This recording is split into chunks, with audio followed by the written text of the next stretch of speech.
Hey there Internet, and welcome back to the original home of Small Bar 2012 Industries for our 90s throwback episode. Except by 90s, I of course mean circa 2012 to mid-2017, because that's when I actually did this whole thing. It's the wall of stuff that at some point I want to transfer to our apartment, but we don't have any more space or walls available for stuff.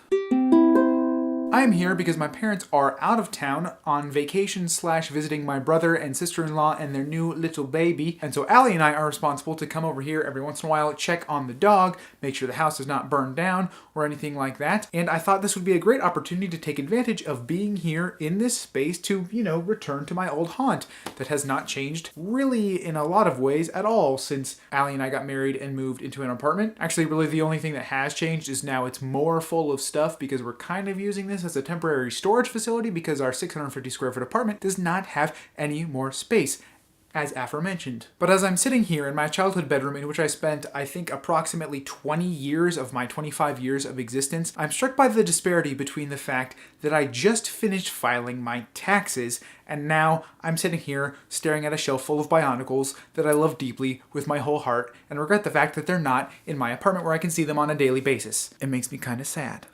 Hello, darkness, my old friend. Because despite the fact that I am now 25 and married and have a full-time job and have 2 pets and have a lot of responsibilities and that I'm fairly good at keeping up with those responsibilities, although as is the case with anyone, I do fail them from time to time. Despite all of those things, I still love being in a place like this, a place covered in posters and goofy art, mostly based on video games, a place with shelves full of toys and snow globes and knickknacks that I've collected through the years, a place with a pile of 3 swords, including a katana and a homemade sword that I got when I used to imagine fighting my friends in the woods sort of thing. And let's not even talk about the closet over there that is shoved to the brim with different Lego sets. This is full of things that I love and that I wish I could spend day after day playing with still. And this distinction in my head between the man who just filed his taxes for 2018 and the boy who wants to play with all of his toys and look at his cool posters and hang out with like his stuffed Kanga and Tigger, it kind of sums up sort of the conflict that sits at the core of my entire being. How do you be a responsible human who still has childlike desires and sense of wonder in the world? And notice I said the word childlike, not childish. I do believe there is a definite distinction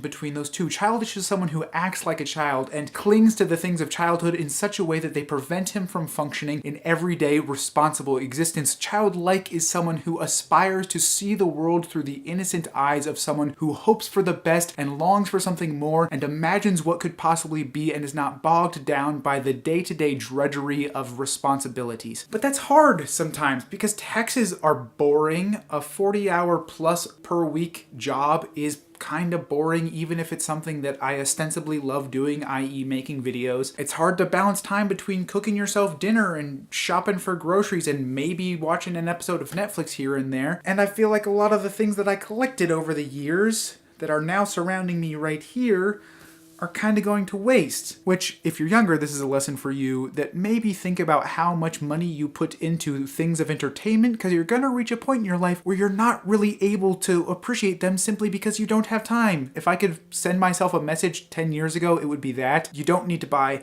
all the video games because you're not going to play them.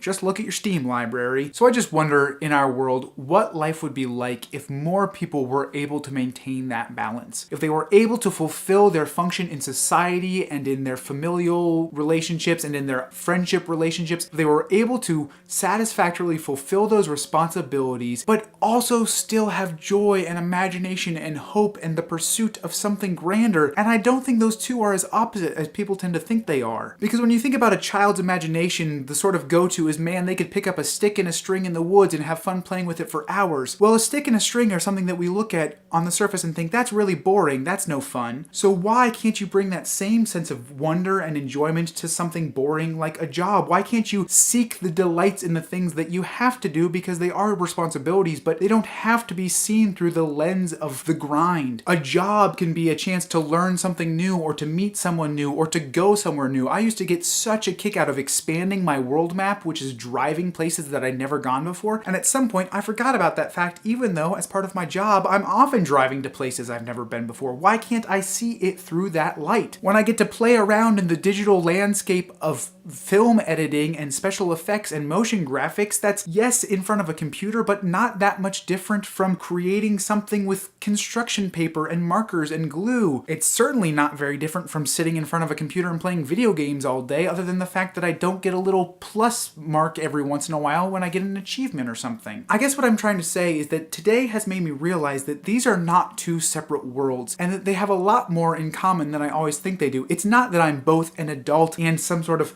childlike person, and I have to figure out how to reconcile those two things. It's that those two things could be the same, could be used to complement each other, and I would like to do that more. I'd like to be the guy who finished filing his taxes, is gonna go play with his parents' dog, is gonna go play with his dog, and then is gonna play the original Zelda game on the NES Classic that he bought his dad for Christmas. Because I think that's pretty much what my afternoon looks like. And I'm totally fine with doing that. Even if it makes me a big kid.